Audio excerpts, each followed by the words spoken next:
democracy looks like. This is what democracy looks like. This is what democracy looks like. This is what democracy looks like. This is what democracy looks like.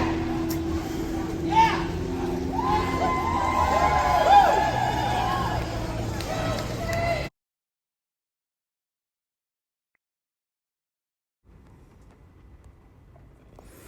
All right, shalom, shalom, kal halayim la, Yahweh Bahasham, Yahweh Shai, Bahasham Merkah Kodesh, as well as a double honors upon to the apostles and elders of GMS, Great Millstone, whom I've learned this truth under. This is being titled No Kings National Protest, and I got all this off Reddit. I follow just about every major city, major to medium, even smaller size city between the United States and Canada.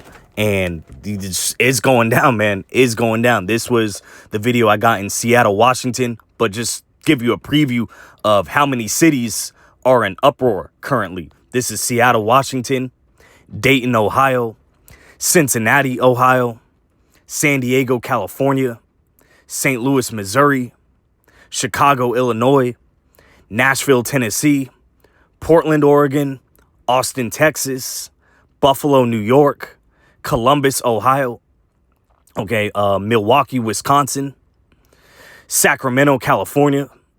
Here's another one. We got San Francisco, California, Cleveland, Ohio, Providence, Rhode Island, Minneapolis, Minnesota. This says this is Eyes on Ice. They upload a lot of, Trump and his stormtroopers persecuting Northern Kingdom and Southern Kingdom. Okay, Northern Kingdom being so-called Hispanics, Native Americans, Southern Kingdom being so-called blacks. Okay, and his ICE agents, they upload a lot of film of the terror that they're implementing on our people, the Israelites. All right, and this says no kings in Georgia. Okay, the guy didn't even spell Georgia right. But, I sent a comment where exactly in Georgia. Guessing Atlanta, Georgia's largest city. But continuing, this is Indianapolis Reddit page. It says thousands will fill Indiana State House lawn for protest. So it's going down, man. We got more. Washington, D.C., nation's capital. We got El Paso, Texas. Knoxville, Tennessee. Dallas, Texas. Miami. Okay, and we could go on all day. So it is going down. So let's get this. 2nd Ezra, the 9th chapter. We'll start at the top. He answered me then and said, measure thou the time diligently in itself. And when thou seest part of the signs past, which I have told thee before, then shalt thou understand that it is the very same time wherein the highest will begin to visit the world which he made. And that's the Heavenly Father, Yahweh, his true name in the Paleo ancient Hebrew. Okay. Therefore, when there be seen earthquakes and uproars of the people in the world. And in America, not only just America, but especially America is in a state of uproar. And the Lord is saving the best for last right here in Babylon. But you got uproars all across Europe, okay? Several places in Africa, Central and South America, and all throughout Asia. The people are in a state of uproar because they're not being treated right. And we gonna get into that. This is Esau Edom, the so-called self-proclaimed WHITE man's world. He's currently in rulership. He's got the top seat of rulership in the whole world, and people are tired of it. They fed up of the oppression. So let's get that again. Therefore, verse 3, 2nd Ezra 9, verse 3. Therefore, when there shall be seen earthquakes and uproars of the people in the world, then shalt thou well understand that the Most High spake of those things from the days that were before thee, even from the beginning. For like as all that is made in the world hath a beginning and an end, and the end is manifest. Okay, and we gonna get that in 2nd Ezra, 3 chapters prior. Okay, this is Esau's end. The world was given into his hands, and he done ran it straight into the ground, ran the earth into the ground, ran the people into the ground, and we are seeing all the telltale signs of Esau's rulership and all of these heathen nations' rulership come to an end, because there's a scripture that says that they in their heart, their mind, that their houses shall continue forever. So they think, okay, if America's clearly collapsing, China's up next or India's up next, but it's the greatest. The Bible is the greatest underdog story of all time. It's the Israelites. We're up next. Jacob. Okay, we're that nation not desired. We don't have no representation in the UN. We're not regarded as a nation. You got northern and southern kingdom divided. Okay, there's a language barrier as well, but the Lord is, through this word, is restoring his elect. Okay, the 1/3 of Israel, the remnant of Israel that'll make it out of this destruction. So let's get this. Job 9 verse 24. The earth is given into the hand of the wicked. He covereth the faces of the judges thereof. If not, where and who is he? Okay, and Esau did that during the Renaissance era. Speaks about that in Revelation, the 20th chapter, where he came out of the pits, out of Europe, and rose back into power, and then put his face up like he was the people of the Bible. And that's laughably not true. That's a lie. All this man does is lie. And at his latter end, his lies would be exposed. Okay, all his glory will be turned into shameful spewing. Proverbs 29 verse 2. When the righteous are in authority, the people rejoice. But when the wicked beareth rule, the people mourn. And I thought this was the greatest country of all time. Why you got all these protests in every single one of these cities if the people are happy? Okay, people are miserable. It speaks about that. Matter of fact, let's get that in Baruch. Okay, this is all we love to see this. We not feeling bad for America. We love to see this. We want to get the fuck out of this place. This place is completely miserable. And now these people that aren't in the know are starting to feel it. Not only are they starting to see it, they starting to feel it. And it's only going to get worse. Baruch 4, verse 31 and 32.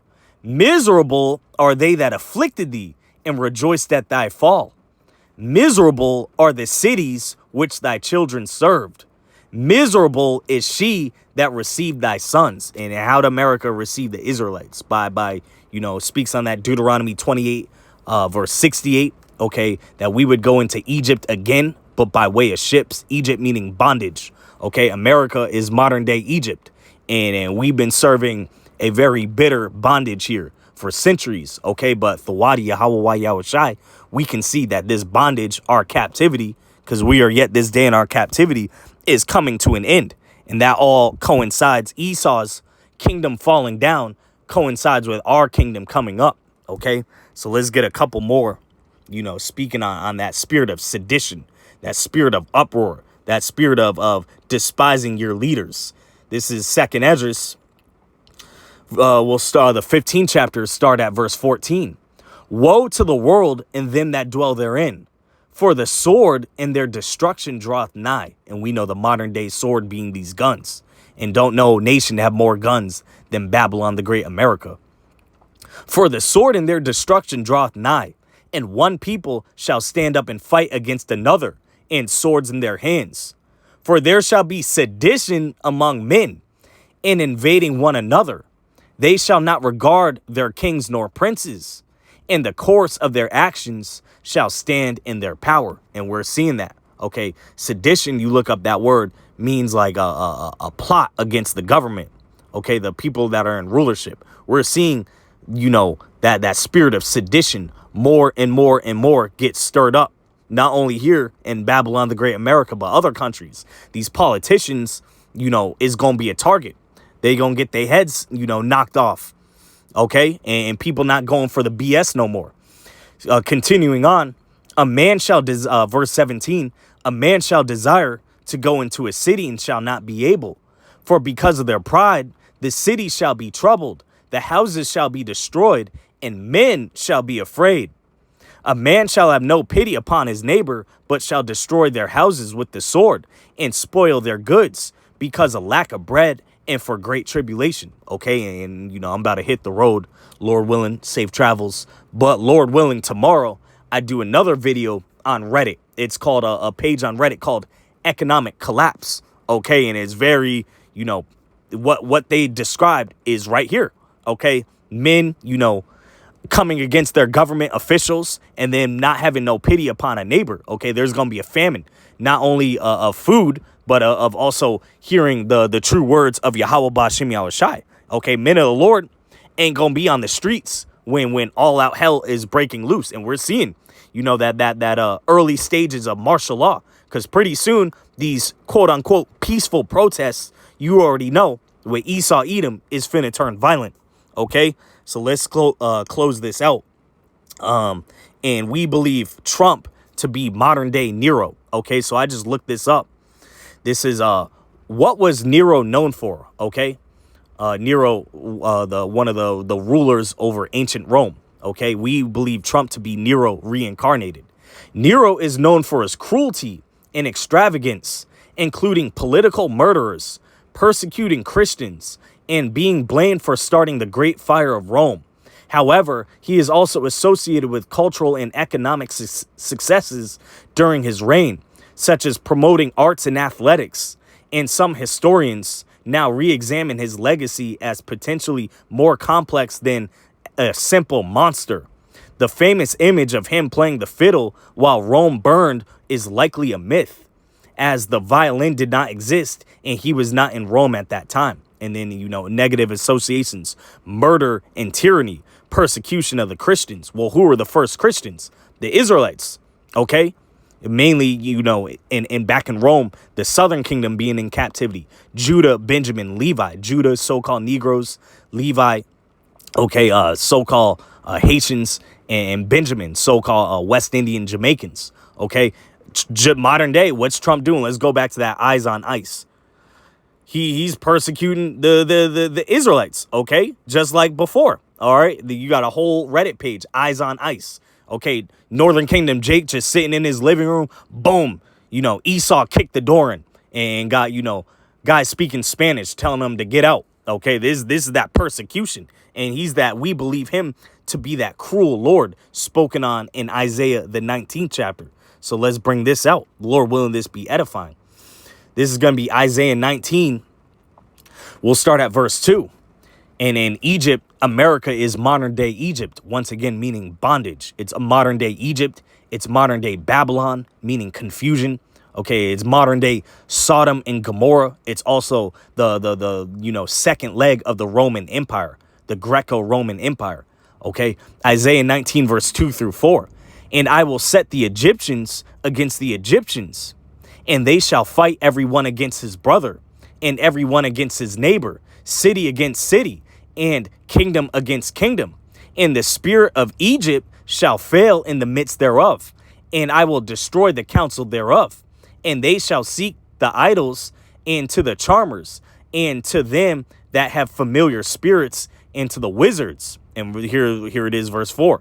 And the Egyptians will I give over into the hand of a cruel Lord, and a fierce king shall rule over them, saith the Lord of hosts. And we believe through the Spirit that cruel Lord is Nero reincarnated, Donald Trump.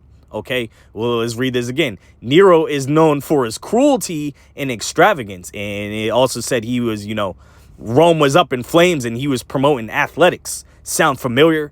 Okay, Babylon the Great is circling the drain, and you got Donald Trump sitting there at the Mercedes-Benz or whatever it's called now, the Little Caesars Superdome down there in New Orleans. He's pulling up to the games. They're supposed to be also having some type of UFC event at the White House. This man, he pulls up. He knows the sports. Okay, he's in tune with the athletics. The LA Dodgers were over there at the White House, and he was, talking shit to the Boston Red Sox for getting rid of Mookie Betts. Okay, this is Rome all over.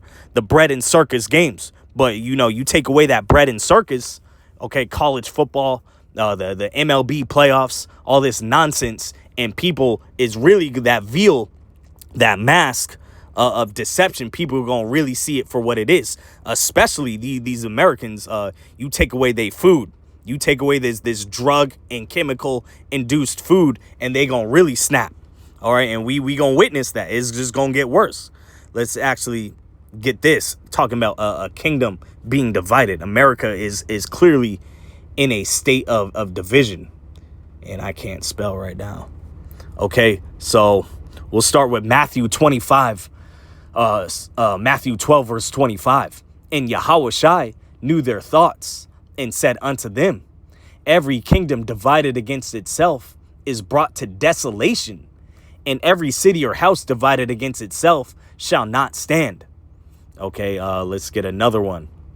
Mark 3, verse 24. And if a kingdom be divided against itself, that kingdom cannot stand. And what's the term they say here in Babylon the Great? United we stand, divided we fall. Well, America is clearly falling. Okay, Babylon is falling. Everyone, you got extreme, no matter what, Trump supporters, prideful ass Trump supporters, versus you got all these people coming up against him. Okay, this is a kingdom that is circling the drain. And, these Egyptians are going pretty soon pull the sword out against each other, especially with the lack of food. And this all is the signs of Esau, Edom, okay, his end. Because the Bible is basically a big story between Jacob and Esau. Okay, Esau's, he's the bad guy. The blood brother Yachanan Nawak, his new channel, HIM, Hebrew Israelite Milk, was going into that earlier with this same topic. There's always a villain. There's always a bad guy. Esau, Edom's the bad guy. How did he establish America? By bloodshed, torture, grape, and robbery. This whole land is stolen and is filled with the blood of the Israelites. Okay, well, the Lord gonna recompense him for that. Okay, Galatians 6, verse 7. Matter of fact, let's get that. This went a little longer than expected, but we're just going with the spirit. Esau gonna pay. He gonna pay. His punishment is just beginning. Be not deceived. Yahweh is not mocked. For whatsoever a man soweth, that shall he also reap. Okay, Esau done reaped all this bloodshed, and now he's about to sow that. Let's get another one on this. This is that bloody city, a bloody land. Okay, this is a giant tombstone of the Israelites, so-called Negroes, Hispanics, and Native Americans. This is Numbers 35, verse 33. So ye shall not pollute the land wherein ye are, for blood it defileth the land, and the land cannot be cleansed of the blood that is shed therein, but by the blood of him that shed it. And Esau done shed a whole lot of blood amongst our people, so-called Negroes, Hispanics, and Native Americans, and it's his time to pay. Revelation 13, verse 10. He that leadeth into captivity shall go into captivity. He that killeth with the sword must be killed with the sword. Here is the patience and the faith of the saints. Let's get another one. Okay. Found man put to death. Okay. We are still in this man's hands. Okay. Exodus 21, verse 16. And he that stealeth the man and selleth him, or if he be found in his hand, he shall surely be put to death. And what they done dragged Southern Kingdom over here by way of ships, slave ships, transatlantic slave ships, dragged us over here to work plantation slavery for centuries. And you fast forward to 2025, we still in this man's hands. Okay, this man got his face on all the money. Okay, and we still, Baruch 3, verse 8, yet this day in our captivity, where we're subject to payments. Okay, when the Lord Yahushua returns, he's going to find Esau, Edom in rulership, and the Israelites, his people, in a state of slavery, captivity under this man. All right, and his time to pay is arriving. Let's get another one speaking on him rejoicing. This is Lamentations, the 4th chapter in the NLT, verse 21 and 22. Okay, Esau's about to pay. Are you rejoicing in the land of Uz, O people of Edom? But you too must drink from the cup of the Lord's anger. You too will be stripped naked in your drunkenness.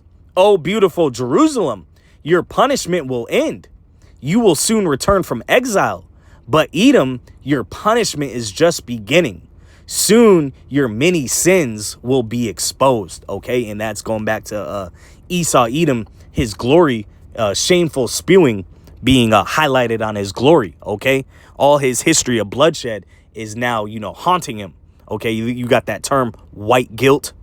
This is what happens when you establish a kingdom by way of a bloodshed, not only of just any people. You did that to the Lord's people, the Israelites. So of course there's gonna be a payment, okay? And this man gonna pay severely by his kingdom being utterly annihilated in World War III by thermo ICBM nuclear missiles. And then he's just like Revelation 13:10. His ass is going straight into chains, just like we done had to do. He's going we gonna fill that cup double for him. This is 2nd Ezra 6 verse 9. For Esau is the end of the world, and Jacob is the beginning of it that followeth. Okay, and then let's close out on Ecclesiasticus, the 10th chapter, verse 3 and 4. An unwise king destroyeth his people, but through the prudence of them which are in authority, the city shall be inhabited. The power of the earth is given into the hand of the Lord, and in due time he will set over it one that is profitable. Okay, and that's Yahweh Shai. Because this man Trump, let's pull up that clown picture again. This man, the Esau Edom period, is not fit for rulership. This man destroys his people. He destroys the women, turns them into harlots. He destroys the men, turns them into a bunch of soft ass, saucy Santana soy boys. He destroys the land. He don't give the land no rest, no land Sabbath. He destroys the food. He destroys the music. This man is the son of perdition. Okay, 2 Thessalonians 2 verse 3. He is being revealed as the son of perdition, the man of sin. Okay, and his time is coming to an end. His time of rulership, thankfully, is ending, and we love to see it because this man is he's the man of death. The scriptures say in Matthew 24 that the Lord shortened the days, because if the days for the elect's sake, if not, paraphrasing, the no flesh would be saved. This man would go on a war path and destroy the whole damn world. This man is in control of all the nuclear missiles. This man is crazy. He's out of his damn mind, and he's got to be put out of his rulership. And finally, the world will go into rest in a state of peace, and the nations wouldn't learn war anymore. That prophecy hasn't happened. So those Jewish people over there pretending to be the true people of the Bible is clearly not fitting biblical prophecy. I hope this was edifying. Shalom.